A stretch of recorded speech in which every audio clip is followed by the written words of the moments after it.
వేదిక పైన వేదిక ముందర ఆసీనులైనటువంటి తెలుగుదేశం జనసేన నాయకులు కార్యకర్తలందరికీ కూడా పేరు పేరున మనస్ఫూర్తిగా నమస్కారాలు, అభినందనలు, శుభాభినందనలు. అదే సమయంలో మా తెలుగింటి ఆడపడుచులకు ప్రత్యేకంగా నమస్కారాలు, అభినందనలు. మా యువ కిషోరాలు ఒక్కొక్కరిని చూస్తామంటే నేను ఎప్పుడు కూడా ఇంత ఉత్సాహం మా యువతలో చూడలేదు. నాకు ఏ మాత్రం అనుమానం లేదు. యువత ఏ సైడ్ ఉంటారో ఆ సైడే గెలుపు. తెలుగుదేశం జనసేన గెలుస్తున్నాం, గెలిచాం కూడా.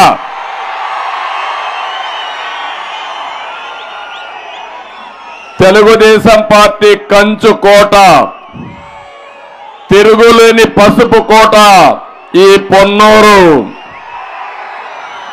83 నుంచి 9 ఎన్నికలు జరిగాయి. 7 సార్లు గెలిపించిన ఘనత ఈ పొన్నూరుది. 7 సార్లు కూడా 2 సార్లు వీరయ్య చౌదరి గారు గెలిస్తే తర్వాత 5 సార్లు గెలిచిన ఘనత నరేంద్ర గారిదని చెప్పి కూడా నేను మీకు తెలియజేస్తున్నా. తిరిగి పొన్నూరు పౌరుషం చూపించాలి. మళ్ళీ మీరందరూ కూడా ఒక సంకల్పం చేయాలి. తిరుగులేని మెజారిటీతో గెలిపిస్తామని ఒక శపథం చేయాలి. రాష్ట్రంలో ఒక పెద్ద సైకో ఉంటే ఇక్కడ ఒక చిన్న సైకో ఒక ఆయన ఉన్నాడు.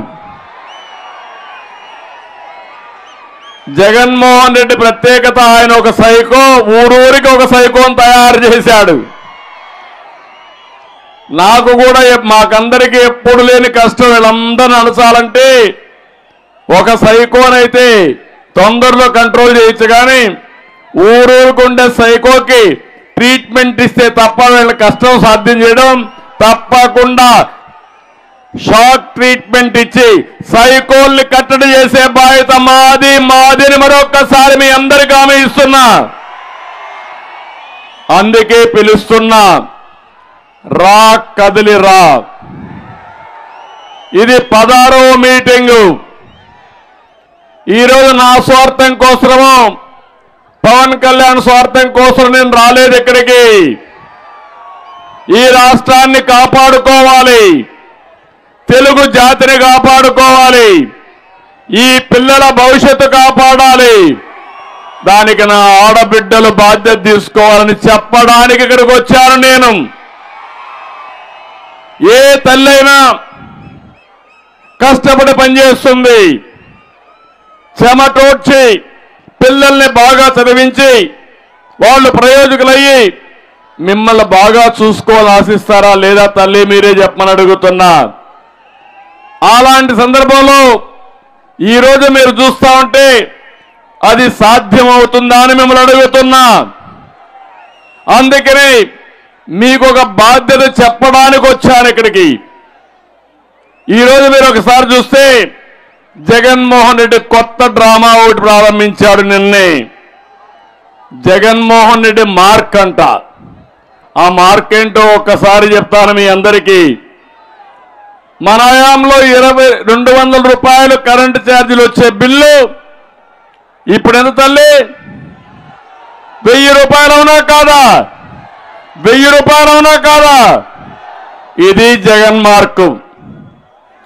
60 రూపాయలు మద్యం బాటిల్, ఆ రోజు క్వార్టర్ బాటిల్, ఇప్పుడు ఎంత తమ్ముళ్ళు? 200. అది జగన్ మార్కు. అవునా కాదా? అవునంటే గట్టిగా చప్పట్లు చెప్పండి, ఇది జగన్ మార్క్ అని. పెట్రోల్ డీజిల్ దేశంలోనే మనమే టాప్, ఇది జగన్ మార్కు. నిరుద్యోగంలో 24%, ఇది యువతపై జగన్ మార్కు. ఈ వెర్రిబాగుల ముఖ్యమంత్రి ఇది మంచి రికార్డు అనుకుంటున్నాడు. ఇది మన కర్మ. ఆ రోజు మీరు చూస్తే ఉచితంగా దొరికే ఇసుక కేజీల చొప్పున లెక్కేసి అమ్మేస్తున్నాడు ఈరోజు. ఇది జగన్ మార్కు. చరిత్రలో ఎప్పుడు లేని విధంగా గోని సంచులు కూడా ఇవ్వలేకపోవడం జగన్ మార్కు తయారైంది. ఇంకో పక్క దళితులను చంపి డోర్ డెలివరీ చేయడం ఎస్సీ వర్గంపై వేసినటువంటి జగన్ మార్కు. పెట్రోల్ పోసి బీసీ బిడ్డను దహనం చేసిన వాళ్ళు బయట తిరగడం అసలు సిసలైనటువంటి జగన్ మార్క్. ఇది పరదాలు కట్టుకొని ప్రజల్లోకి వెళ్ళడం, సీఎం కోసం చెట్లు నరకడం ఈ సైకో మార్క్. ఇది రివర్స్ నిర్ణయాలతో రాష్ట్రానికి రాజధాని లేకుండా చేయడం సైకో జగన్ మార్క్ అని చెప్పి కూడా నేను మీకు తెలియజేస్తున్నా. గంజాయి సరఫరాలో దేశంలో నెంబర్ 1 అదే జగన్ మార్కు. మా ఆడబిడ్డలు గుర్తుపెట్టుకోవాలి, ఒక్కసారి గంజాయికి అలవాటైతే ఇంకా ఆ బిడ్డలు మన చేతుల్లో ఉండరు. ఈరోజు నేను అడుగుతున్నా, గంజాయి దొరకని ప్రదేశం ఏమైనా ఉందా? ఆంధ్రప్రదేశ్ అడుగుతున్నా. దేశానికే సరఫరా చేస్తున్నారు అంటే వ్యవసాయం చెల్లిది కానీ గంజాయి మాత్రం బ్రహ్మాండంగా తయారు చేసే పరిస్థితికి వచ్చారు. తెలుగుదేశం మార్కు ఒక్కసారి చూడండి మీరు. ప్రతి గ్రామంలో స్కూల్ ఉండాలని, 1 కిలోమీటర్లో ఎలిమెంటరీ స్కూల్ ఉండాలని, 3 కిలోమీటర్ల హై స్కూల్ ఉండాలని, 5 కిలోమీటర్లో 3 కిలోమీటర్ల అప్పర్ ప్రైమరీ స్కూల్ ఉండాలని, 5 కిలోమీటర్ల హై స్కూల్ ఉండాలనేది మా మార్కు. అదే తెలుగుదేశం మార్కు. ఒకప్పుడు ఇంజనీరింగ్ కాలేజీలు లేకపోతే ఇంజనీరింగ్ కాలేజీలకు, మెడికల్ కాలేజీలకు ప్రాధాన్యత ఇచ్చి అవన్నీ తీసుకురావడం, నాలెడ్జ్ ఎకానమీకి తోడ్పడడం అది తెలుగుదేశం పార్టీ మార్కు. 11 డిఎస్సీలు పెట్టాం, 1,50,000 మందికి ఉద్యోగాలు ఇచ్చాం, అది మా మార్కు. పేద బిడ్డల కోసం, చదువు కోసం విదేశ విద్య ఇచ్చాం, అది తెలుగుదేశం పార్టీ మార్కు. డాక్రా సంఘాలు, నేను చాలా ఆనందంగా ఉన్నా. మిమ్మల్ని గురించి నేను చెప్తాను ఏంటి నా కళ, నా ఆశయం అనేది. డాక్రా సంఘాలు పెట్టి పొదుపు ఉద్యమం నేర్పించి ఇంట్లో ఉండే ఆడబిడ్డల్ని నాయకత్వం ఇచ్చిన పార్టీ తెలుగుదేశం పార్టీ. అది మా మార్క్ అని చెప్పి మా ఆడబిడ్డలందరికీ హామీ ఇస్తున్నా. దీపం పథకం, ఒకప్పుడు కట్టె పొయ్యలతో మీరు అవస్థపడితే నా ఆడబిడ్డ అవస్థ పడకూడదని ఉచితంగా గ్యాస్ సిలిండర్స్ ఇవ్వడం అది తెలుగుదేశం పార్టీ మార్క్ అని చెప్పి కూడా నేను మీకు తెలియజేస్తున్నా. దేశ ప్రగతిని మార్చినటువంటి ఎయిర్పోర్ట్లో ఓపెన్ స్కై పాలసీ కానీ, టెలికాం పాలసీ కానీ, రోడ్లన్నీ కూడా బ్రహ్మాండంగా చేయడం కానీ, దీనివల్లనే గోల్డెన్ క్వాడ్రిలేటర్ వచ్చింది, సంపద సృష్టించాం, అది తెలుగుదేశం పార్టీ మార్కు. బీసీలకు, మహిళలకు స్థానిక సంస్థల్లో రిజర్వేషన్లు ఏర్పాటు చేయడం తెలుగుదేశం పార్టీ మార్క్. ఇది దళిత బిడ్డ బాలయోగిని లోకసభ స్పీకర్గా చేయడం తెలుగుదేశం పార్టీ మార్కు. అబ్దుల్ కలాంని ప్రెసిడెంట్ ఆఫ్ ఇండియాగా చేయడం తెలుగుదేశం పార్టీ మార్క్ అని చెప్పి కూడా నేను మీకు తెలియజేస్తున్నా. సైబరాబాద్ నిర్మాణంతో రైతు బిడ్డల లక్షాధికారులుగా చేయడం Telugu Desam party mark. Kia company మా మార్కు. పట్టిసీమ మా మార్కు. పోలవరం పరుగులు తీయించిన ఘనత తెలుగుదేశం పార్టీది. 25,000 కిలోమీటర్లు సిమెంట్ రోడ్లు గ్రామాల్లో వేశాం. గ్రామాల్లో ఎల్ఈడి బల్బులు పెట్టి ఎక్కడ కూడా ఇబ్బంది లేకుండా చేశాం.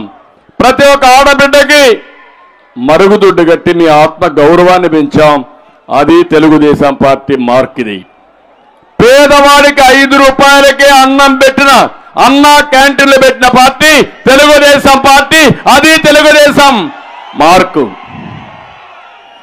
5 ఏళ్లలో 6 లక్షల ఉద్యోగాలు ఇచ్చింది తెలుగుదేశం పార్టీ, అది మన మార్కు. మనం ఐటీ ఉద్యోగాలు ఇస్తే, ఫ్యాక్టరీలో ఉద్యోగాలు ఇస్తే ఈ జగన్మోహన్ రెడ్డి ఇచ్చిన ఉద్యోగం ఎక్కడిచ్చాడు? వాలంటీర్లు 5,000 రూపాయలు. లేకపోతే ఫిష్ మార్ట్లో, బ్రాండీ షాప్లో, మటన్ కొట్లో ఉద్యోగాలు ఇచ్చాడు. అది ఆయన మార్కు. చంద్రన్న బీమా, పండుగ కానుకలు, తల్లి బిడ్డ ఎక్స్ప్రెస్, బీసీలకు ఆదరణ, ఇలాంటి పథకాలు 30 పథకాలు ఇచ్చాం. ఎస్సీలకు 27 పథకాలు ఇచ్చాం. ఎస్టీలకు 16 పథకాలు ఇచ్చాం. ఇది Telugu Desam party mark. NT Rama Rao గారు తీసుకొచ్చింది తెలుగు ఆత్మ గౌరవం. ఒకప్పుడు గుర్తింపు లేని తెలుగు జాతికి ఎన్టీ రామారావు గారు ఇచ్చిన వరం ఆత్మ గౌరవం. అదే మన సంపద, అదే మన వారసత్వం. నేను వచ్చిన తర్వాత చెప్పింది ఆత్మవిశ్వాసం. మీరు ఆత్మవిశ్వాసంతో ముందుకు పోతే ప్రపంచంలో ఏదైనా జయించగలుగుతారని నిరూపించింది తెలుగుదేశం పార్టీ. అదే తెలుగుదేశం పార్టీ మార్క్ అని చెప్పి కూడా నేను మీకు తెలియజేస్తున్నా. కాపులు, మైనారిటీలు కార్పొరేషన్ ద్వారా ఉపాధి పథకాలు ఇవ్వడం తెలుగుదేశం పార్టీ మార్కు. నేను అడుగుతున్నా, ఈ జగన్మోహన్ రెడ్డిని ఒక్కసారి మీరు చూస్తే నాది ఎప్పుడు కూడా ఒక విజన్. జగన్మోహన్ రెడ్డిది పాయిజన్. మీరే పనైనా చూడండి. నేను 20 సంవత్సరాల తర్వాత ఏం జరుగుతుందో ఈరోజు ఊహించి దానికి కార్యాచరణ ప్రణాళిక తయారు చేస్తాం. అదే హైదరాబాద్ ఒక నమూనా. మీ ఊర్లో ఉన్నారు, ఆ రోజు ఎవరు నమ్మలేదు. తెలుగుదేశం పార్టీ ఐటీకి ప్రాధాన్యత ఇచ్చాం. ఆ రోజు నమ్మి చదివిన వాళ్ళంతా ప్రపంచం అంతా వెళ్ళారు, బ్రహ్మాండంగా రాణిస్తున్నారు. అక్కడుండే వాళ్ళకంటే ఎక్కువ సంపాదించే పరిస్థితికి వచ్చారు.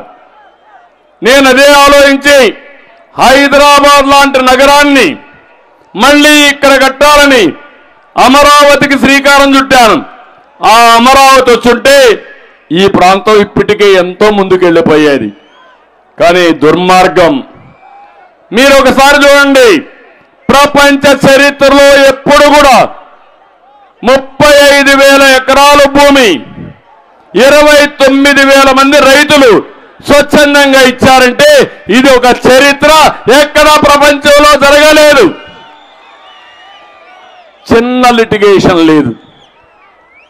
అలాంటి దానిపైన ఇతను వచ్చి కులం రంగు పుట్టాడు, 3 రాజధానులు అన్నాడు.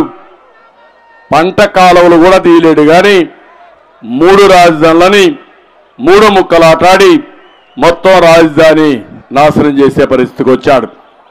రాష్ట్ర ప్రజలందరినీ కోరుతున్నా, నేను శాశ్వతం కాదు, జగన్మోహన్ రెడ్డి శాశ్వతం కాదు, మీరు శాశ్వతం, సమాజం శాశ్వతం. ఈ సమాజానికి ద్రోహం చేసిన జగన్మోహన్ రెడ్డిని వదిలిపెడతారా అని మిమ్మల్ని అందరినీ అడుగుతున్నా.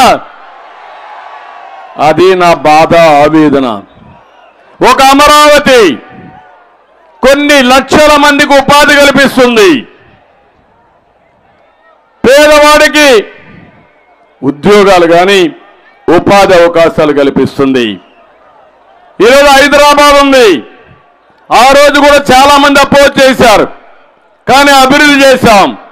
ఈరోజు దేశంలోనే ఎక్కువ తలసరి ఆదాయం వచ్చే రాష్ట్రం ఏదంటే తెలంగాణ రాష్ట్రం.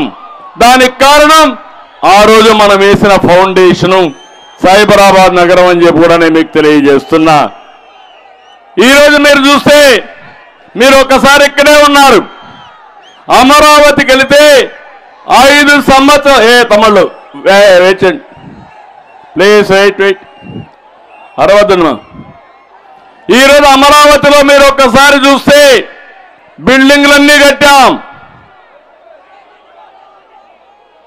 అసెంబ్లీ అక్కడే జరిగిన ఏర్పాటు చేశాం.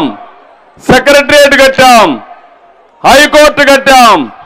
అన్ని కడితే కావాలని చెప్పి ఈరోజు మొత్తం విధ్వంసం చేసే పరిస్థితికి వచ్చాడు.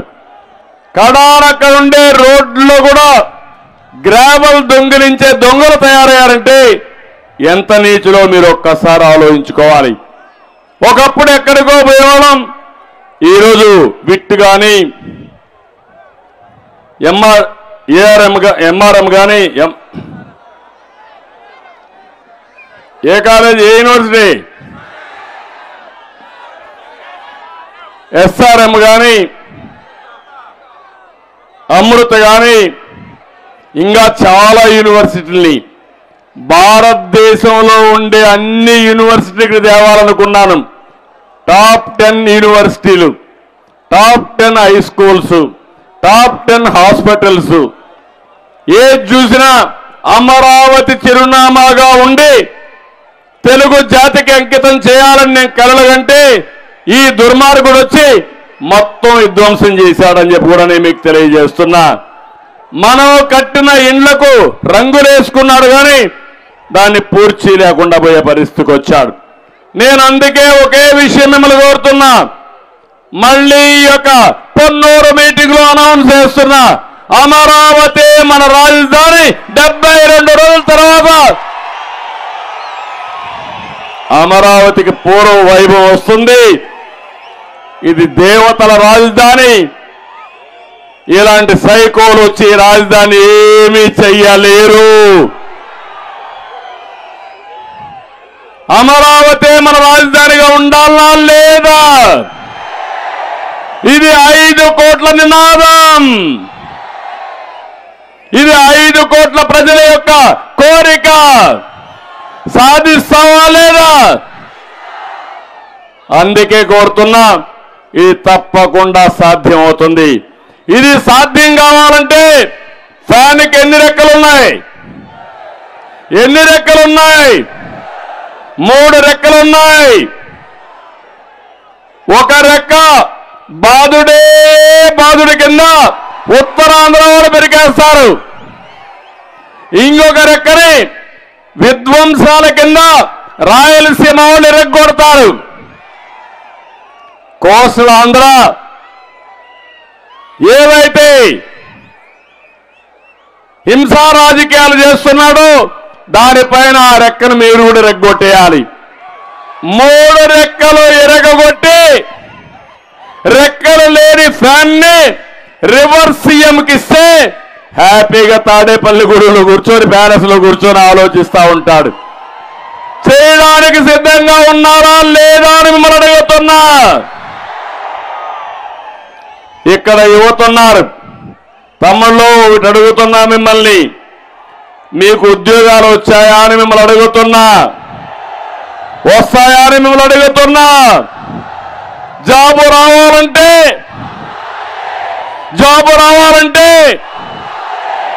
రావాలంటే ఏమమ్మా మీ పిల్లలకు జాబు రావాలంటే, అందుకే నేను చెప్తున్నా, మళ్ళా మా యువతకు ఉద్యోగాలు ఇచ్చే బాధ్యత మాది. తెలుగుదేశం జనసేన తీసుకుంటాం. సంవత్సరం 4 లక్షల ఉద్యోగాలు, 5 సంవత్సరాల్లో 20 లక్షల ఉద్యోగాలు ఇచ్చే బాధ్యత మాది. పరిశ్రమలు తెచ్చే బాధ్యత మాది. వేరే ప్రాంతం వాళ్ళు ఇక్కడికి వచ్చే విధంగా మీకు ఉపాధి కల్పించే బాధ్యత మేము తీసుకుంటాం. ఉద్యోగం వచ్చే వరకు 3000 రూపాయలు నిరుద్యోగ భృతి ఇస్తాం. అంతేకాదు ఇంటి దగ్గరనే కూర్చొని వర్క్ ఫ్రమ్ హోమ్, ప్రపంచంలో అన్ని కంపెనీల్లో మీరు పనిచేసే అవకాశం కల్పిస్తాం. నైపుణ్యాన్ని పెంచాం. ఒకవేళ ఇంటి దగ్గర కూర్చొని బోర్ అయితే మండల హెడ్ క్వార్టర్లో వర్క్ స్టేషన్లు కట్టి మంచి చెట్లు పెట్టి అక్కడ మీరు పోతే మోటార్ సైకిల్లో శుభ్రంగా వెళ్ళొచ్చు. అది కూడా సోలార్ ఎలక్ట్రికల్ మోటార్ సైకిల్లో వెళ్ళి శుభ్రంగా పనిచేసుకొని అక్కడే భోంచేసి అక్కడే శిక్షణ పొంది పనిచేసుకొని ఇంటికి వచ్చే వ్యాపార విధంగా తయారు చేస్తాం. ఆంధ్రప్రదేశ్లో ఉండే యువతని ప్రపంచానికి అనుసంధానం చేసే బాధ్యత నాది అని మీ అందరికీ ఒకసారి హామీ ఇస్తున్నా. ఒకప్పుడు ఫిజికల్గా వెళ్ళారు, రేపు వర్చువల్గా ఫిజికల్గా. అంటే ఒకప్పుడు ఉద్యోగం కావాలంటే అమెరికాకు పోవాలి, అమెరికాలో ఉద్యోగం చేయాలంటే పొన్నూరులో కూర్చొని మీరు పనిచేసే పరిస్థితి వస్తుంది. అది నా కళ, అది నా ఆలోచన. అవసరమైతే మీరు వెళ్ళొచ్చు, అమ్మా నాన్న కూడా సేవలు చేస్తూ ఇక్కడే బంధువులతో కలిసి ఉంటూ మీకు ఉద్యోగాలు వచ్చే విధంగా చేయడం తెలుగుదేశం పార్టీ జనసేన విజన్ అని చెప్పి కూడా నేను మీకు తెలియజేస్తున్నా. ఏం తమ్ముళ్ళు ఆనందమేనా మీకు? ఏమమ్మా మీకు కూడా ఆనందమేనా? ఏంటా మీ పిల్లలకు ఉద్యోగాలు రావడం మీకు ఆనందమేనా? అయితే ఇంట్లో పడుకోండి మీరంతా. 72 రోజులుంది. ఒకటే పిలిపిస్తున్నా, 72 రోజులు రోడ్డు మీద ఉండాలి. మీరు సైకిల్ ఎక్కాలి, గ్లాసు పట్టుకోవాలి, 2 చేతులకు 2 జెండాలు, తెలుగుదేశం జనసేన జెండా పట్టుకొని ప్రజల దగ్గరికి వెళ్ళండి. వెళ్ళడానికి సిద్ధమైతే గట్టిగా చెప్పండి, కూడా చెప్పండి వెళ్ళొస్తామని. అది మీరు చేయండి. మీ భవిష్యత్తు బంగారు భవిష్యత్తు చేసే బాధ్యత నాదని మరొకసారి మా తమ్ముళ్ళకి యువతకు విజ్ఞప్తి చేస్తున్నా. మోసకారి జగన్మోహన్ రెడ్డి జాబ్ క్యాలెండర్ వచ్చిందా? డిఎస్సి పెట్టాడా? ఏమీ చెయ్యడు. గత ఎన్నికల్లో ఉద్యోగస్తులు కూడా నమ్మారు. నేను ఆ రోజు పిఆర్సీ ఇచ్చాను. రాష్ట్రం 2గా విడిపోయినప్పుడు మనకు ఆదాయం లేకపోయినా అప్పులున్నా నేను ఒకటే ఆలోచించాను, తెలంగాణతో సమానంగా పిఆర్సీ 43% ఫిట్మెంట్ ఇచ్చాను. అదే మాదిరిగా ఉద్యోగ వయస్సును కూడా పెంచాను. ఎక్కడా ఎవ్వరికి ఇబ్బంది లేకుండా డిఏలు, పెన్షన్లు, ఇతర బకాయిలు అన్నీ చెల్లించాను. కానీ ఇతను వచ్చాడు, మోసం చేశాడు, మోసపోయారు. సిపిఎస్ ఒక వారంలో రద్దు చేస్తానని రద్దు చేశాడా అని మిమ్మల్ని అడుగుతున్నా. ఎన్ని వారాలైనాయి అయినా రద్దు చేయడు. ఇంకో పక్క సిపిఎస్ పోతే పోయింది, నెలవారీగా జీతాలు వస్తున్నాయని మిమ్మల్ని అడుగుతున్నా. ఒకప్పుడు ఎక్కువ జీతాలు కావాలనే ఉద్యోగస్తులు ఇప్పుడు నెలవారీ జీతం వస్తే చాలు, తగ్గించుకుంటే చాలనే పరిస్థితికి వచ్చారంటే ఎలాంటి దుర్మార్గుడో ఒక్కసారి మీరు ఆలోచించుకోవాలి. పెన్షన్లు సొమ్ము కొట్టేశాడు, డిఏలు పెండింగ్ పెట్టాడు. ఏది చేసినా రివర్స్ లో చేసే పరిస్థితికి వస్తున్నాడు. ఈరోజు ఒక ఉద్యోగస్తులకి, పెన్షన్దారులకి 20,000 కోట్ల రూపాయలు బకాయిలు ఉన్నాయి. కాంట్రాక్టర్లకి 95,000 కోట్ల రూపాయలు బకాయిలు పెట్టే పరిస్థితికి వచ్చాడు. ఉపాధ్యాయుల్ని మద్యం షాపుల వద్ద కాపలా పెట్టే పరిస్థితికి వచ్చాడు. కొందరు పోలీసులు రోజు వారి దగ్గరికి వెళ్ళి కేసులు పెట్టే పరిస్థితికి వచ్చారు. నేను ఒక మాట అడుగుతున్నా, ఇక్కడ పోలీసులు ఎక్కడ కనపడడంలా, రావడం మానేసేదో నాకు తెలియలే. లేరా? పోలీసులే కనపడలా ఇక్కడ నాకు. ఏంటి పోలీసులు తొందరలో ఇక్కడే ఉంటారు మళ్ళా మీరు. తాడేపల్లి ఆర్డర్ శాశ్వతం కాదు, అయిపోయినాయి. ఎక్స్పైరీ డేట్ దగ్గర పడింది. దాన్ని నమ్ముకొని అవి తింటే మాత్రం మీ పని అయిపోతుంది. ఇప్పుడు మీరు ఒకటే గుర్తుపెట్టుకోవాలి, వచ్చేది తెలుగుదేశం జనసేన ప్రభుత్వం. జన ప్రపంచాన్ని చూశారు. ఇది 16వ మీటింగు. ఇంకొక 10 రోజుల్లో జన ఉధృతాన్ని చూడబోతున్నారు మీరు. జగన్మోహన్ రెడ్డిని, ఆయన పార్టీని భూస్థాపితం చేయబోతున్నారు. నేను ఒకటే పోలీసులు కోరుతున్నా, ఇంకా కూడా మీరు ఇంపార్షియల్ గా పనిచేయకుండా ఒకే సైడ్ చూస్తే చాలా ప్రమాదం వస్తుంది. జాగ్రత్తగా ఉండమని మాత్రం పోలీసులను అడుగుతున్నా. ఇప్పటికే చాలా తప్పుడు పనులు చేస్తే మీరు సమర్థించారు.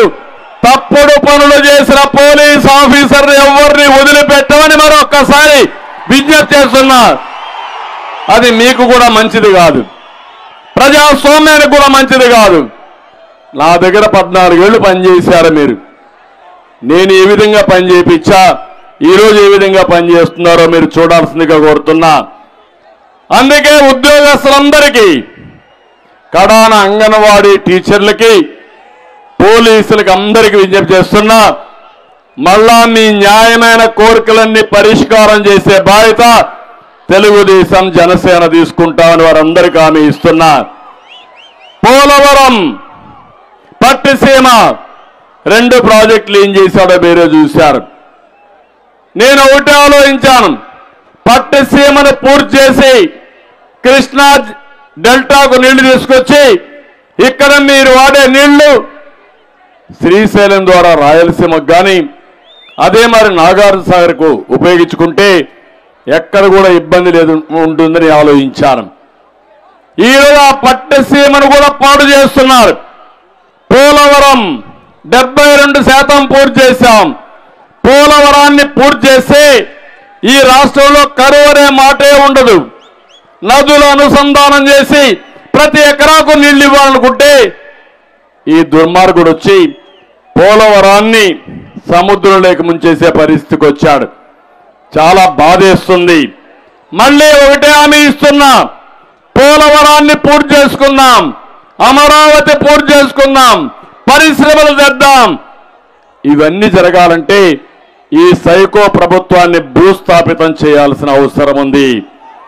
ఇంకో పక్క మొన్నే తుఫాన్ వచ్చింది. మీ అందరికీ నష్టపరిహారం ఇచ్చారా అని మిమ్మల్ని అడుగుతున్నా. ఎవరికి నష్టపరిహారం ఇవ్వలేదు. తుఫాన్ వచ్చినా కరువు వచ్చినా పట్టించుకొని దుర్మార్గమైన ప్రభుత్వం అని చెప్పి కూడా నేను మీకు తెలియజేస్తున్నా.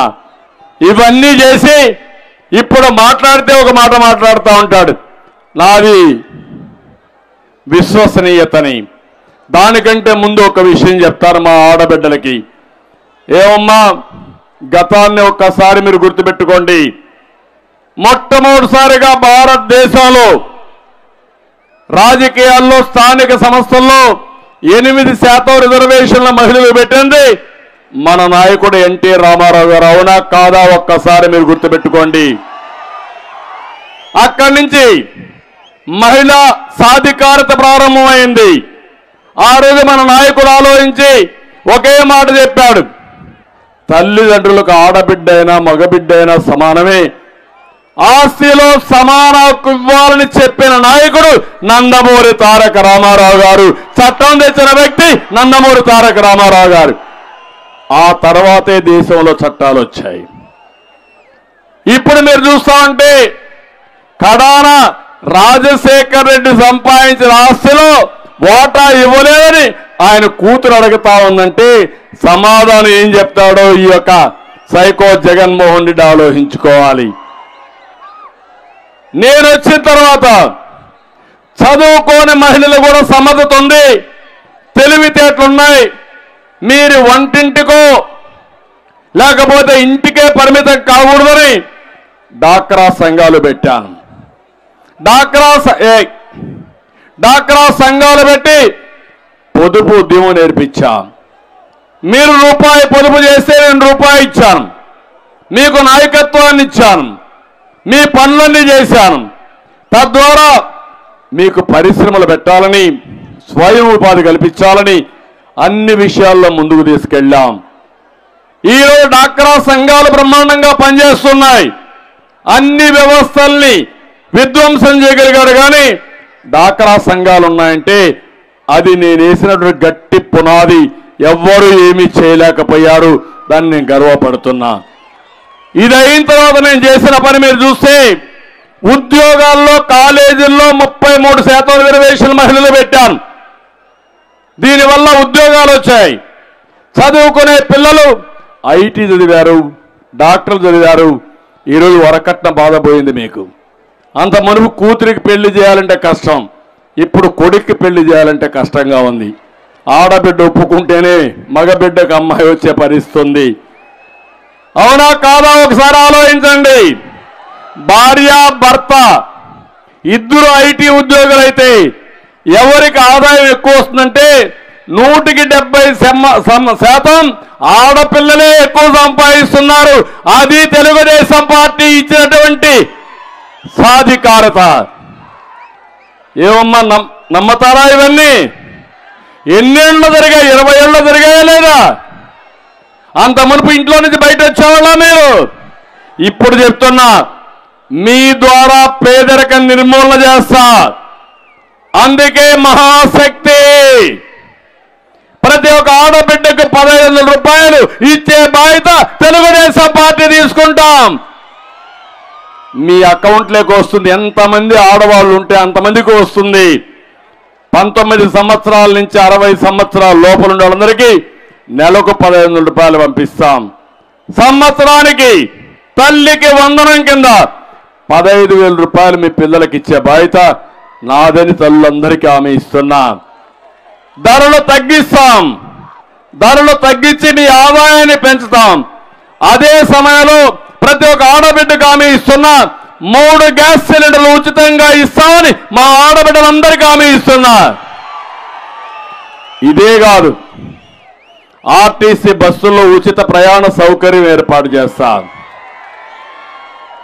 ఇవన్నీ చేసిన తర్వాత నా ఆలోచన ఒకటి, ఈరోజు జగన్మోహన్ రెడ్డి ఇచ్చేది 10 రూపాయలు ఇచ్చి 100 రూపాయలు దోచేస్తున్నాడు మీ దగ్గర నుంచి. అవునా కాదా? ఇంట్లో కూర్చొని లెక్కేయండి. మీకు ఇచ్చేది 10, నిత్యావసర వస్తువులు, పన్నులు అన్ని పెరుగుడు, బాధుడి కింద 100 రూపాయలు దోచేస్తున్నాడు. నేను ఆలోచించేది సంపద సృష్టిస్తా. 15 రూపాయలు మీకు ఇస్తా. 15 రూపాయల నుంచి 100 రూపాయలు చేసే మార్గం నేర్పిస్తా. 100 నుంచి 1000 రూపాయలు చేసే మార్గం నేర్పిస్తా. 1000 నుంచి 10,000 చేసే మార్గం చేసి వ్యక్తిగత కుటుంబ వికాసంతో మీ సంపద పెంచే బాధ్యత నాది. దానికి సారథులుగా మా ఆడబిడ్డలే ఉంటారని మరొక్కసారి హామీ ఇస్తున్నా. ఆ రోజు చెప్పాను, ఆర్థిక స్వాతంత్రం వస్తే సమాజంలో గౌరవం పెరుగుతుంది. ఒకప్పుడు మీకు ఆర్థిక స్వాతంత్రం ఇవ్వాలంటే మా మగవాళ్ళకందరికీ కోపంగా ఉండేది. అనేక సందర్భాలు అన్నారు, మిమ్మల్ని ఎగతాళి చేశారు. తెల్లవారు నిద్రలేసి ఫైల్ సంఖ్యలో పెట్టుకొని పోతున్నారు. మీ అన్న చంద్రబాబు అంటున్నారు ఆయన వచ్చి మిమ్మల్ని కాపాడుతా అంటే, కాదు, నమ్మకం ఉందని ముందుకు వచ్చిన మా ఆడబిడ్డల్ని మరొక్కసారి గుర్తు చేసుకుంటున్నాను. ఇప్పుడు మళ్ళీ మీకు హామీ ఇస్తున్నా. నా జీవితంలో పేదరికం లేని సమాజం చూడాలన్నది నా ఆశయం. ఆ సమాజం మీ ద్వారానే సాధ్యం, మీ ద్వారానే సాధిస్తానని మా ఆడబిడ్డలందరికీ హామీ ఇస్తున్నా. ఏమమ్మా, డాక్రా సంఘాలకు చెప్పండి, మీరు ఇంటికి ఒకరు బయట రండి. మీరే నా సైన్యం, మీరే నా క్యాంపైనర్స్. 72 రోజులు మీరు పనిచేయండి. మీ రుణం తీర్చుకోవడం నా బాధ్యత, అది నా కర్తవ్యం. చేసి చూపిస్తా. చేస్తారా అని మా ఆడబిడ్డలు అడుగుతున్నా. గట్టిగా చప్పట్లు కూడా చెప్పండి చేస్తామని. మీ కుటుంబం బాగుపడాలి, మీరు బాగుపడాలి, సమాజం బాగుపడాలి. ఎప్పుడు కూడా మగవాళ్ళ కంటే ఆడవాళ్ళు సమాజ హితం కోసం కష్టపడతారు. రెండో విషయం, మీరు శ్రద్ధ పెడతారు. శ్రద్ధ పెడితే ఏదైనా సాధ్యం. అలాంటి నా ఆడబిడ్డలు దీన్ని ఆలోచించాల్సిందిగా నేను కోరుతున్నా. ఇంకో పక్క ఈరోజు జగన్మోహన్ రెడ్డి విర్రవీగుతున్నాడు. ఎంచోపు మాట్లాడినా విశ్వసనీయత గురించి మాట్లాడతాడు. ఒక్కసారి వీడియో చూద్దాం. 25 ఎంపీ స్థానాలు మనమే తెచ్చుకుందాం. ఆ తర్వాత ప్రత్యేక హోదా ఎలా రాకుండా పోతుందో కూడా గట్టిగా చూస్తామని చెప్పి కూడా చెప్పండి.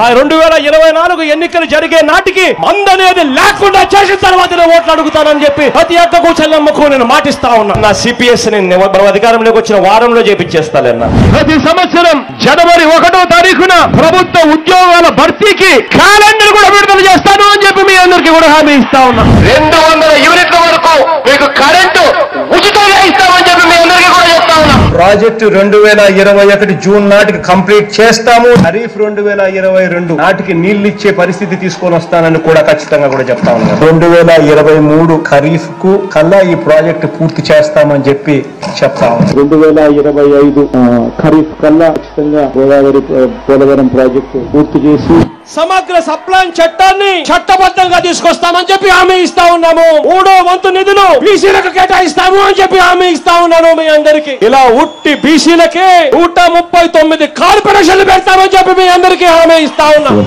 పంట వేసే ముందే పలాని రేట్లకు కూడా పలాని రేట్లు అని చెప్పి రేట్లు కూడా ప్రకటిస్తాం. గిట్టుబాటు ధరకు గ్యారంటీ ఇస్తాం. విజయవాడలో క్యాపిటల్ సిటీని పెట్టడం మనస్ఫూర్తిగా మేము ఆహ్వానిస్తున్నాం. ప్రతి కాపు సోదరుడికి నేను ఇవాళ హామీ ఇచ్చి చెప్తా ఉన్నాను. చంద్రబాబు నాయుడు గారి 5 సంవత్సరాలలో ఏదైతే కాపు కార్పొరేషన్ కోసం నిధులు ఏదైతే కేటాయించాడో ఆ నిధులకు రెట్టింపు నిధులు కేటాయిస్తాను అని చెప్పి మీ అందరికీ కూడా హామీ ఇస్తా ఉన్నాను. ఇది జగన్ అనే నేను మనం అధికారంలోకి వచ్చిన వెంటనే ఆ చెప్పిన 5,000 కోట్ల రూపాయలను 10,000 కోట్ల రూపాయలు ఇస్తాను అని చెప్పి నేను చెప్పడం మోసమా అని అడుగుతా ఉన్నా.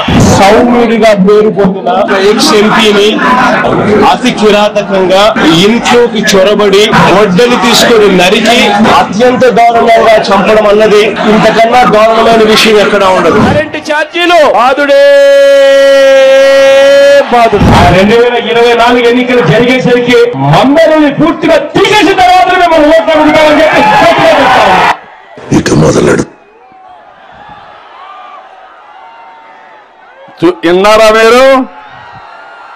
అర్థమైందా? విశ్వసనీయత బిడ్డ మాట్లాడితే మీ బిడ్డ అంటున్నాడు. కాదు, ఈయన క్యాన్సర్ గడ్డ. ఏమన్నాడో చూశారు. బీసీలకైతే 15,000 కోట్ల రూపాయలు చెప్పిన 75 కోట్ల రూపాయలు పెడతా అన్నాడు. 75 పైసలు పెట్టలా. ఇప్పుడు మాట్లాడుతున్నాడు 99% చెప్పిన పనులన్నీ చేశాడంట. అంటే అబద్ధాలు కోరంటే ప్రపంచంలో ఇది PhD కాదు, నోబెల్ ప్రైజ్ ఇవ్వాలి. అబద్ధాలు చెప్పడం నోబెల్ ప్రైజ్ ఇస్తే అది జగన్మోహన్ రెడ్డి గారు కూడా మనందరం కూడా రికమెండ్ చేయాలి. అబద్ధాలు చెప్పడంలో నోబెల్ ప్రైజ్ ఇవ్వాలని గట్టిగా చప్పట్లు కొట్టి అందరూ చెప్పండి. అర్హుడు, ఇంకెవడింత అర్హత రాదు. ఎస్సీలకు 27 పథకాలు రద్దు చేసి మళ్ళీ ఎస్సీలు బిడ్డ అంటాడు. కాపులకు 10,000 కోట్లు ఇస్తానని 10 రూపాయలు కూడా ఇవ్వకుండా నిర్వీర్యం చేశాడు. ముస్లింలకు అన్ని కార్యక్రమాలు నిర్వీర్యం చేశాడు. అలాంటి వ్యక్తి ఇప్పుడు మనతో మాట్లాడుతున్నాడు. మళ్ళా ఇప్పుడు నిన్న వచ్చి సిద్ధం అంట. సిద్ధం దేనికి? మేము సైతం సిద్ధం, అవునా కాదా? వైఎస్ఆర్ కాంగ్రెస్ పార్టీని చిత్తుగా ఓడించడానికి సైతం సిద్ధం. గట్టిగా చప్పట్లు కూడా చెప్పండి. మేము సైతం సిద్ధం. మీ పార్టీని భూస్థాపితం చేయడానికి సిద్ధం. అందుకే ఈరోజు చూస్తున్నారు. మొన్నటి వరకు అన్నాడు నాకు అర్థమే లేదన్నాడు. మీరంతా నా ఇంటికి బిక్కుంటారా అన్నాడు. అన్నాడా లేదా? ఇంత హంబా వ్యక్తి ఎవరు ఉండరు ప్రపంచంలో. నిన్న మీరు చూశారో లేదో, ఏండే ఉన్నాడు కన్నా లక్ష్మీనారాయణ. కన్నా లక్ష్మీనారాయణ పైన ఆంబోతు రాంబాబు దాడి చేస్తాడు. కబద్దార్, జాగ్రత్తగా ఉండమని వైఎస్ఆర్ కాంగ్రెస్ ఆంబోతులు హెచ్చరిస్తున్నా. పిచ్చాట్లాడొద్దండి. మొన్నే మీరు చూశారు. మేము సైకో అంటే మీరు కూడా ఊరేగుతున్నారు, బ్రహ్మాండంగా డాన్సులు చేస్తున్నారు. ఆ పాట వస్తే నాకు అర్థం కాల. మీ అందరి అభిప్రాయం కూడా జగన్ ఒక పెద్ద సైకో అని, అవునా కాదా? 4 ఉదాహరణలు చెప్తున్నాను. మొన్న విశాఖపట్నంలో మీటింగ్ జరిగింది. అక్కడ నా కట్అవుట్, పవన్ కళ్యాణ్ కట్అవుట్ ఇంకొకరిద్దరే పెట్టారు. పెట్టి అక్కడ మా కట్అవుట్లు కొడుతూ పైశాచిక ఆనందం పొందారు. బూట్ కాళ్ళతో తన్ని అవన్నీ కూడా చించి కిందనేసి తొక్కి పైశాచిక ఆనందం పొందారంటే ఇతను సైకో అవునా కాదా అని అడుగుతున్నా. ఇప్పుడు ఇక్కడ మనం ఆయన ఫోటో పెట్టి కొట్టలేమా? తొక్కలేమా? అది మన సాంప్రదాయం, మన సంస్కృతి. అది సైకో సాంప్రదాయం, సంస్కృతి. అవునా కాదా అని మిమ్మల్ని అడుగుతున్నా. నిన్ననే మాచర్లలో దుర్గారావు అనే వ్యక్తి మత్స్య కార్మికుడు పేదవాడు పార్టీ మారనన్నాడు. అంతమంది చంద్రయ్య పార్టీ మారమంటే కనీసం జై జగన్ అనమంటే జై జగన్ అంటే నిన్ను చంపం, నీకు ప్రాణంతో వదిలేస్తామంటే జై చంద్రబాబు అని ప్రాణాన్ని వదిలిన చంద్రయ్య. నేను ఆ పాడి మోసాను. నా జీవితంలో ఎప్పుడూ అలాంటి కుటుంబాలకు రుణపడి ఉంటాను. నిన్న దుర్గయ్య ఇదే మారిగా పార్టీ మారమంటే నేను మారనంటే అక్కడుండే ఎస్ఐ పోలీస్ స్టేషన్ పిలిపించి ఎప్పటికప్పుడు ఆయన కొట్టి గందరగోళం చేసి టార్చర్ చేసి ఆ వేధింపులు భరించలేక ఆత్మహత్య చేసుకొని చనిపోయాడు. ఎంతమంది ఇలాంటి బలవంతపు ఆత్మహత్య చేసుకున్నారో మీరు చూస్తే రాష్ట్రంలో కోకొల్లలు అంటే ఈ సైకో దెబ్బకు భయపడిపోయి పిల్ల సైకోలు పెట్టే ఇబ్బందులకి ఏం చేయాలో తెలియకుండా ఆత్మహత్య శరణ్యం, మనం బతకలేం అని ఆత్మహత్యలు చేసుకునే పరిస్థితికి వచ్చాడు. మొన్ననే నటరాజు అనే ఒక వ్యక్తి అనంతపురం జిల్లాలో ఒక ఆడబిడ్డ వితంతు, భర్త లేడు, ఒకే అబ్బాయి ఉన్నాడు, పెన్షన్ రాలేదు. పెన్షన్ ఇమ్మని అడిగితే నా కోరిక తీరిస్తే పెన్షన్ ఇస్తారని ఒక నటరాజు అనేవాడు చెప్తాడు. ఆ అమ్మాయి చెప్పింది నేను అలాంటి దాన్ని కాదు, నన్ను వదిలిపెట్టంటే ఆ అమ్మాయి ఒప్పుకోలేదని నడి రోడ్డు మీద కొడతా ఉంటే పోలీసులు ఒక్కరు రారు, అక్కడ ప్రజలు కూడా తిరుగుబాటు చేయరు. నేను అడుగుతున్నా ఈ కొండ అందరినీ, ఇలాంటి సైకో పరిపాలనలో సైకోల పాలనలో ఏ ఆడబిడ్డకైనా రక్షణ ఉందా అని మిమ్మల్ని అడుగుతున్నా. ఈ ఆంబోతుల నుంచి రాష్ట్రాన్ని కాపాడుకోవాలా లేదా అని మిమ్మల్ని అడుగుతున్నా. ఏమమ్మా మీకు ఆలోచన ఉందా లేదా? ఇలాంటి దుర్మార్గులను వదిలిపెడతారా మీరు? ఒకటే చెప్తున్నా, ఇలాంటి ఆంబోతుల్ని కళ్ళు వేస్తా, కట్టేస్తా, నడి రోడ్లు నిలబెడతా, అవసరమైతే బట్టలు ఇప్పి ఊరేగించి వెళ్ళి కంట్రోల్ చేద్దాం. మీరు సిద్ధమా అని మిమ్మల్ని అడుగుతున్నా. మా ఆడబిడ్డలు సిద్ధమా అని మిమ్మల్ని అడుగుతున్నా. ముఖ్యమంత్రి ఏం చేస్తున్నాడు? కనీసం ఒక్క నిమిషమైనా మాట్లాడాలని మిమ్మల్ని అడుగుతున్నా. మాట్లాడు.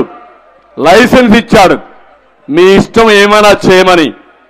ఇంకో పక్క మీరు చూశారు, నిన్ననే తిరుగుబాటు ప్రారంభమైంది. Satyavedu MLA Tirupati parliament seat ఇచ్చారు, ఆయన నేను పోటీ చేయనన్నాడు. నేను ఎమ్మెల్యేగా పనిచేస్తున్నా, నా మీద మీ సామాజిక వర్గానికి చెందిన వ్యక్తులు పెద్దిరెడ్డి పెత్తనం ఏంటి? నేను నీతి నిజాయితీగా బతికాను. నా నియోజకవర్గంలో రోజుకు 300 టిప్పర్లు మట్టి తీసుకుని చెన్నైలో అమ్ముకుని నేను అమ్మానని చెప్పి నాకు సీట్ ఎగ్గొట్టారు. అదే తిరుపతిలో మీ కరుణాకర్ రెడ్డి ఉన్నాడు, పక్కన నగిరిలో మీ రోజారెడ్డి ఉంది, చిత్తూరు చంద్రగిరిలో భాస్కర్ రెడ్డి ఉన్నాడు, ఇంకొక పక్కన కాళహస్తిలో బియ్యం రెడ్డి ఉన్నాడు. వాళ్ళపైన మీరు యాక్షన్ తీసుకునే ధైర్యం ఉందా అని అడిగాడు ఒక దళితుడు. ఎంపీ ఇస్తానంటే వద్దని, మీ సీటు నాకు అవసరం లేదని, ఇక్కడ సామాజిక న్యాయం లేదు, సామంతుల రాజ్యం ఉందని చెప్పిన వ్యక్తి ఆదిమూలం ఒక మామూలు ఎస్సీ వ్యక్తి అని చెప్పి కూడా నేను మీకు తెలియజేస్తున్నా. ఒకే మాట అడిగాడు. నిన్నటి వరకు స్కూటర్లో తిరిగిన పెద్దిరెడ్డి ఇన్ని వేల కోట్ల రూపాయలు ఎక్కడి నుంచి వచ్చాయో సమాధానం చెప్పమని నిలదీశాడు. నేను అడుగుతున్నా ముఖ్యమంత్రిని, అందరిని తీసేస్తున్నావు కదా, నీకు పెద్దిరెడ్డి తీసే ధైర్యం ఉందా అని అడుగుతున్నా. అంటే పేదవారంటే ఒక రూలు. ఇక్కడ మీరు చూడండి, మొత్తం 175 మంది ఎమ్మెల్యేలు ఉంటే ఇప్పటికి 68 మందిని మార్చాడు. ఇంకో పక్క వీళ్ళందరూ 49 మంది బీసీలు, ఎస్సీలు, ఎస్టీలు, మైనారిటీలే. ఇంకో పక్క మీరు చూస్తే వీళ్ళల్లో 11 మంది ఎస్సీలు, 4 ఎంపీలు నువ్వు లాభం లేదు, మీ సైకో ప్రవర్తన మాకు నచ్చలేదని ఆ పార్టీకి రాజీనామా చేసే పరిస్థితికి వచ్చారు. 2 ఎమ్మెల్యేలకి మంత్రులుగా, ఎంపీలుగా ఇస్తే నీ సీటు మాకొద్దని రిఫ్యూజ్ చేసే పరిస్థితికి వచ్చారు. 10 మంది మంత్రుల్లో 9 మంది బీసీలు, ఎస్సీలు, ఎస్టీలు సీట్లు ఇవ్వకుండా ట్రాన్స్ఫర్లు చేశాడు. అంటే 20 మందిలో 10 మంది మంత్రులు ఓడిపోతారని ముందే నిర్ణయానికి వచ్చిన ముఖ్యమంత్రి నువ్వు ఎట్ట గెలుస్తావో చెప్పమని అడుగుతున్నా. నేను గెలుస్తావా అని మిమ్మల్ని అడుగుతున్నా, గెలిపిస్తారా అని మిమ్మల్ని అడుగుతున్నా. ఈ ఊర్లో చెత్త, ఇంకొక ఊర్లో బంగారం, ఇది ఎక్కడ న్యాయం అని అడుగుతున్నా. ఇక్కడ ఒక ఎమ్మెల్యే ఉండేది పత్తిపాడులో, సుచరిత, పేరు నేను చెప్పకూడదు. ఇప్పుడు ఆవిడని తాడికొండకు ట్రాన్స్ఫర్ చేశాడు. అక్కడ చెత్త, ఇక్కడ బంగారం అయిపోయింది. ఇంకొక ఆయన వేమూరులో ఉన్నాడు మంత్రి, ఆ మంత్రిని సంతనతలపాడుకు ట్రాన్స్ఫర్ చేశాడు. ఇక్కడ చెత్త, అక్కడ బంగారం అవుతుందమ్మా మీకు? ఇలాంటివన్నీ మనం చూస్తే చాలా దుర్మార్గంగా చేసే పరిస్థితికి వచ్చాడు. నిన్ననే ముఖ్యమంత్రికి కడప జిల్లా నుంచి ఒక ఎమ్మెల్యే వెళ్ళాడు. అయ్యా నీ రిపోర్ట్లు బాగాలేవు అన్నాడు. నా రిపోర్ట్లు బాగాలేవు అంటున్నావు, నీ రిపోర్ట్లు బాగుందని అడిగాడు. ఎవరిని? ముఖ్యమంత్రిని అడిగాడు. అంటే కాదయా వచ్చింది రిపోర్ట్లు అన్నాడు. నీకెవరు చెప్పారు? నేను ఎక్కడా తప్పు చేయలేదు, ఎవరిని చంపలేదు, చంపిన వాళ్ళు ఎవరిని సపోర్ట్ చేయలేదు. అలాంటప్పుడు నా రిపోర్ట్ బాగాలేదు నువ్వు అంటున్నావు, అవినీతి అంటున్నావు. హోల్సేల్ అవినీతి జరుగుతా ఉంది రాష్ట్రంలోని, దేశం అంతా మాట్లాడుతున్నారు. దీనికి సమాధానం చెప్పమని ముఖ్యమంత్రిని అడిగాడు. దాంతో ముఖ్యమంత్రి ఇరిటేట్ అయిపోయాడు. నన్నే ఎదిరిస్తావని కొట్టుకునే పరిస్థితికి వచ్చారు. పక్కన ఒక పెద్ద మనిషి ఉన్నాడు, ఆయనే వైవి సుబ్బారెడ్డి. ఆయన చేతులు పట్టుకొని అడుక్కొని బయట తీసుకొచ్చాడు.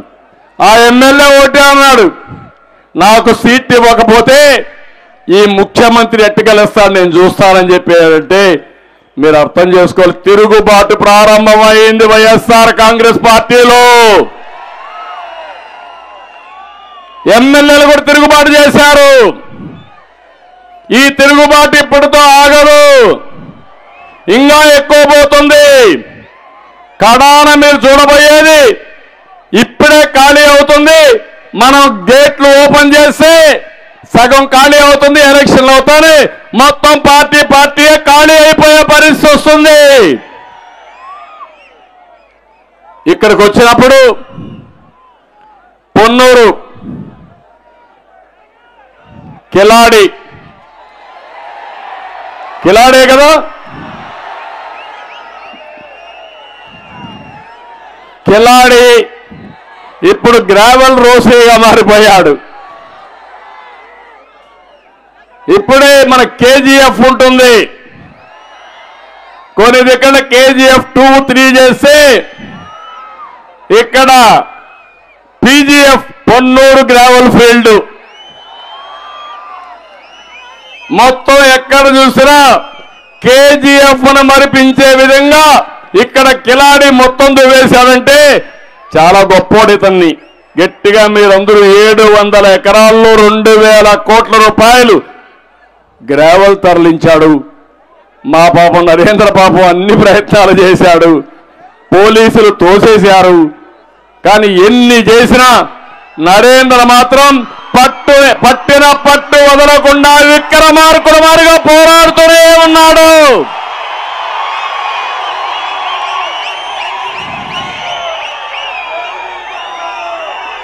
ప్రతిపక్షాలపైన వేధింపులు, అధికారులకు బెదిరింపులు, చివరికి సొంత పార్టీలో కక్ష సాధింపులు, రేషన్ మాఫియా గొడవల్లో బార్నబాస్ అనే వ్యాపారి జ్ఞాపకం తమ్ముళ్ళు చంపేశారా లేదా? అంటే ఎంత దుర్మార్గంగా ఆలోచిస్తారో మీరు గుర్తుపెట్టుకోవాల్సిన అవసరం ఉంది. ఇక్కడే నరేంద్ర ఉన్నారు, ఇంత మునిపే చెప్పారు. సంగం డైరీ, గుంటూరు పాడి పరిశ్రమ రైతుల ఆత్మ గౌరవానికి సంబంధించిన విషయం. అలాంటి సంఘం డైరీ పైన దాడి చేశారు, నరేంద్రని జైల్లో పెట్టారు. ఒకటే హెచ్చరిస్తున్నా, ఈ రోజు ఉంది, రేపు ఉంది, ఎల్లుండి చక్ర వడ్డీతో సహా చెల్లించే బాధ్యత మేము కూడా తీసుకుంటాం. చెయ్యాలా లేదా? చెయ్యాలా లేదా? ఏమీ లేకపోయినా ఆ కుటుంబాన్ని వేధించిన తీరు చూస్తే అందరం బాధితులే. నేను కూడా బాధితుడినే, పవన్ కళ్యాణ్ కూడా బాధితుడే. సైకో చేతుల్లో అందరం బాధితులం, లేకుంటే బానిసలంగా ఉండాలి. రేపు మళ్ళా గెలిస్తే మనందరం బానిసలమే. ఆ విషయం మీరు గుర్తుపెట్టుకోవాలా. వాళ్ళు చెప్పినట్టు ఆడే పరిస్థితి వస్తుంది. అందుకని ఇంకో పక్క నిన్న చూశారు, మంగళగిరి ఎమ్మెల్యే పాపం అన్ని కేసులు వేశాడు మన మీద. ఆర్ఆర్ కేసు వేశాడు, అమరావతిలో వేశాడు, చాలా చేశాడు. జగన్ అతన్ని ఒక పావుగా ఉపయోగించుకున్నాడు, చాలా నమ్మకస్తుడుగా పెట్టాడు. ఇప్పుడు ఒక తన్ను దన్నాడు, బయట పంపించేశాడు. జగన్మోహన్ రెడ్డిని ఒక్కసారి ఆలోచిస్తే నమ్మక ద్రోహం చేయడంలో నెంబర్ 1 ఎవరన్నా ఉన్నారంటే దానికి చిరునామా సైకో జగన్. అవునా కాదా అని మిమ్మల్ని అడుగుతున్నా. గుంటూరు తూర్పు ఉన్నాడు ఎమ్మెల్యే ముస్తాఫా, నగరంలో గంజాయి గుట్కా అన్నీ ఆయనే చేస్తాడు, చాలా గనుడు. ఇంట్లో పని మనిషి కొడుకు తెలుగుదేశంలో పనిచేస్తున్నా అంటే ఆవిడ పైన ఒక నేరం పెట్టి, దొంగతనం నేరం పెట్టి ఆవిడ్ని వేధించే పరిస్థితికి వచ్చాడు. ఆటో నగరంలో 800 గజాలు కబ్జా చేశాడు. అరాచకాలు శృతిమించాయి. అల్లా క్షమించడు, గుర్తుపెట్టుకోమని హెచ్చరిస్తున్నా. ఇంకో పక్క గుంటూరు వెస్ట్ లో ఆయన ఉన్నాడు, పాపం ఏదో టెంప్ట్ అయిపోయాడు. ఈ సైకో కథ తెలియలా, వాడుకున్నంత వరకు వాడుకున్నాడు, చెత్త కాగితం కింద తుడిచేసాడు, బారేశాడు. ఇప్పుడు బుద్ధి వచ్చింది, నేను గౌరవించా, ఇది ఆయన గౌరవించే పరిస్థితి. ఇంకో పక్క అక్కడికి చిలకలూరిపేట నుంచి ఒక చెత్తను తీసుకొచ్చి గుంటూరు టూకేశారు. చిలకలూరిపేటలో చెత్త, గుంటూరులో బంగారం. ఏ తమ్ముడు, అవునా కాదా? మీకు ఆమోదమానే మిమ్మల్ని అడుగుతున్నా. అంటే ఇది మోసం చేయడం అవునా కాదా అని మిమ్మల్ని అడుగుతున్నా. ఈ జగన్మోహన్ రెడ్డి మోసకారు అవునా కాదా అని మిమ్మల్ని అడుగుతున్నా. అంటే వాళ్ళ కథ తెలిసే లోపల ఎలక్షన్లు అయిపోవాలి, మళ్ళా మామూలుగా చేయాలనుకుంటున్నారు. నీ ఆటలు సాగవని గట్టిగా చప్పట్లు కొట్టి చెప్పండి. మాకు అన్నీ తెలుసు, మీ ఆటలు సాగవని చెప్పాల్సిన అవసరం ఉంది. పత్తిపాడు సుచరిత గారు హోమ్ మినిస్టర్గా ఉండేది, దిశ చట్టం లేదు. ప్రతిరోజు చెప్పారు దిశ చట్టం ఉంది, దిశ చట్టం ఉందని. ఎక్కడుందమ్మా అంటే దానికి సమాధానం కూడా లేదు. ఇప్పుడు మీరు చూస్తే అనుచరులతో వంగిపురం, కోరాకుల, పుల్లటిగుంట్ల అక్రమంగా మట్టి తవ్వకాలు, పదవులు ఇప్పిస్తామని సొంత పార్టీ వాళ్ళ దగ్గర డబ్బులు తీసుకోవడం, ఇది నీతి నిజాయితీ. ఇంకో పక్కన తెనాలి అన్నా బత్తిన, ఈయన చాలా చాలా గొప్పోడితనం. మున్సిపల్ సిబ్బందిని కూడా ఇంటి పనులకు ఉపయోగిస్తున్నాడు. మొత్తం మీరు చూస్తే మార్కెట్ కమిటీలో వసూళ్లు, కంకర, మట్టి, ఇసుక ఎక్కడ దొరికితే అక్కడ బొక్కేస్తున్నాడు. అది ఈయన ఘనత. వీళ్ళని గెలిపిస్తారా అని మిమ్మల్ని అడుగుతున్నా. 7 మందిని కూడా ఓడించాలా లేదా అని మిమ్మల్ని అడుగుతున్నా. ఓడిస్తామని గట్టిగా చప్పట్లు కొట్టి మీరందరూ కూడా మంగళగిరికి వచ్చినప్పుడు చేనేత కార్మికులు ఎక్కువ ఉన్నారు, రైతులు ఉన్నారు, వెనుకబడిన వర్గాలు ఉన్నారు. అందరికీ న్యాయం చేసే బాధ్యత తెలుగుదేశం పార్టీ తీసుకుంటామని చెప్పి కూడా నేను మీకు తెలియజేస్తున్నా. చేనేత కార్మికులు నూలు కానీ రంగుల పైన సబ్సిడీ ఇచ్చేవాళ్ళం, చేనేత సహాయ నిధి, పొదుపు నిధి, ఇలాంటి అన్ని కార్యక్రమాలు చేశాం. ఇప్పుడు కూడా 50 సంవత్సరాలు పైబడిన అందరికీ మనం పింఛన్లు ఇచ్చాం. నేను ఈ సందర్భంగా ఒక విషయం మీ అందరికీ చెప్తున్నా. పేదవాళ్లకు పింఛన్ ఇవ్వాలని నిర్ణయం చేసింది, మొట్టమొదటిసారిగా ప్రారంభించింది నందమూరి తారక రామారావు గారు 35 రూపాయలు. దాన్ని 75 రూపాయలు చేసింది నేను. తర్వాత 200 రూపాయలు ఉండే పింఛన్ని 2000 రూపాయలంటే 10 రెట్లు పెంచిన ఘనత తెలుగుదేశం పార్టీని. అది తెలుగుదేశం పార్టీ. పేదల పట్ల, వృద్ధుల పట్ల, వితంతువుల పట్ల అందరికీ పింఛన్లు ఇచ్చాం. వితంతువులకు ఇచ్చాం, ఒంటరి మహిళకి ఇచ్చాం, ట్రాన్స్జెండర్కి ఇచ్చాం, వికలాంగులు కూడా బాగా చేశాం. మళ్ళీ ఇంకొకటి పెట్టాం. ఒక నెలలో వాళ్ళు లేకపోతే పక్కన ఎక్కడన్నా ఉంటే 2వ నెల కూడా తీసుకునే ఏర్పాటు చేశాం. ఈరోజు హామీ ఇస్తున్నా, పేదవాళ్ళందరికీ హామీ ఇస్తున్నా, పింఛన్లు తీసుకునే ప్రతి ఒక్కరికి హామీ ఇస్తున్నా. మొదటి తారీఖున మీ ఇంటికి నేరుగా పింఛన్ ఇచ్చే బాధ్యత తెలుగుదేశం పార్టీ తీసుకుంటాం, జనసేన పార్టీ తీసుకుంటాం. అంతేకాదు, ఎవరైనా మీ పింఛన్ కానీ ఒక నెల ఇక్కడ లేకుండా బయట పోతే 3 నెలల వరకు మళ్ళా తీసుకునే విధానానికి శ్రీకారం చుడతాం. ఎప్పుడు వచ్చినా మీ ఇంటి దగ్గరనే ఆ పింఛన్ ఇస్తాం. ఈ విషయం కూడా మీరు అందరికీ చెప్పాల్సిందిగానే మిమ్మల్ని అందరినీ కోరుతున్నా. అందుకే నేను ఇక్కడికి వచ్చా. రా కదలి రా, ఇది ఇంటింటి నినాదం కావాలి, ప్రతి ఒక్క వ్యక్తి భవిష్యత్తు కావాలి. అందుకే నేను కొన్ని రా కదిలిరా ఎందుకని చెప్తాను. అమరావతి రాజధాని కోసం అంటే రా కదిలిరా అని పిడికిలి బిగించి మీరు చెప్పాలి. అమరావతి రాజధాని కోసం రా కదలిరా. ఇంకా గట్టిగా నా గొంతంటే అరుస్తున్నా. మీరు బాగానే ఉన్నారు కదా. నేను 16 మీటింగులు అరిశాను ఇప్పటికి. అమరావతి రాజధాని కోసం రా కదలిరా. తెలుగు జాతి నెంబర్ 1 చేయడం కోసం, రా కదలిరా. రైతుల సంక్షేమం కోసం, రా కదలిరా. యువత ఉద్యోగాల కోసం, రా కదలిరా. మహిళా సాధికారత కోసం, రా కదలిరా. రాతీయుగం పోవాలి, స్వర్ణయుగం రావాలి. రా కదలిరా. రాతీయుగం పోవాలి, స్వర్ణయుగం రావాలి. రా కదలిరా. తెలుగుదేశం జనసేన ఐక్యత వర్ధిల్లాలి. వర్ధిల్లాలి. తెలుగుదేశం జనసేన ఐక్యత. వర్ధిల్లాలి. తెలుగుదేశం జనసేన ఐక్యత. వర్ధిల్లాలి. చాలా సంతోషంగా ఉంది. రాత్రికి బాగా నిద్ర వస్తుంది నాకు. ఎందుకంటే మీ ఉత్సాహం చూసా. ఈ ఉత్సాహం చూసిన తర్వాత గెలుపు మనది అనే నమ్మకం పూర్తిగా వచ్చింది. అయితే ఏమారద్దండి, అవతలుండేవాడు మారీచుడు, రకరకాల వేషాల్లో వస్తాడు, మోసాలు చేస్తాడు. 72 రోజులు అప్రమత్తంగా ఉండండి. ఓట్ల దొంగలు వస్తున్నారు, మీ ఓటే తీసేస్తారు. అది కూడా ఎప్పటికప్పుడు మీరు చెక్ చేసుకుని అప్రమత్తంగా ఉండండి.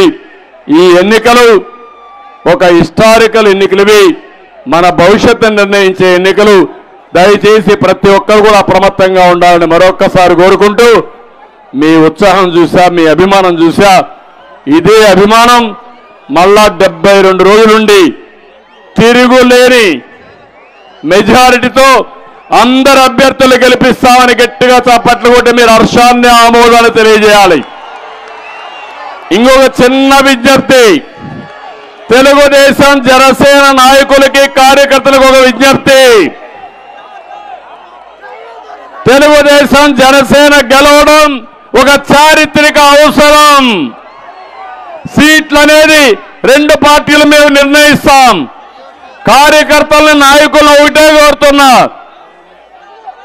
ఎవరైనా సరే సీట్లు రాకపోతే వాళ్ళని ఏ విధంగా అకామిడేట్ చేయాలి, ఏ విధంగా తగిన పొజిషన్ వాళ్ళని ఇస్తాం. కానీ మీ అందరి ఆలోచన ఒకటే, ఈ రాష్ట్రాన్ని కాపాడాలి, మళ్ళీ గాడి తప్పిన పరిపాలన ఘాట్లో పెట్టాలి. దీనికి అందరూ కూడా ముందుకొచ్చి ఎలాంటి భేషజాలు లేకుండా పనిచేయాల్సిందిగా మరొకసారి కోరుకుంటూ అందరికీ నమస్కారాలు. జై హింద్, జై తెలుగుదేశం, జై హింద్.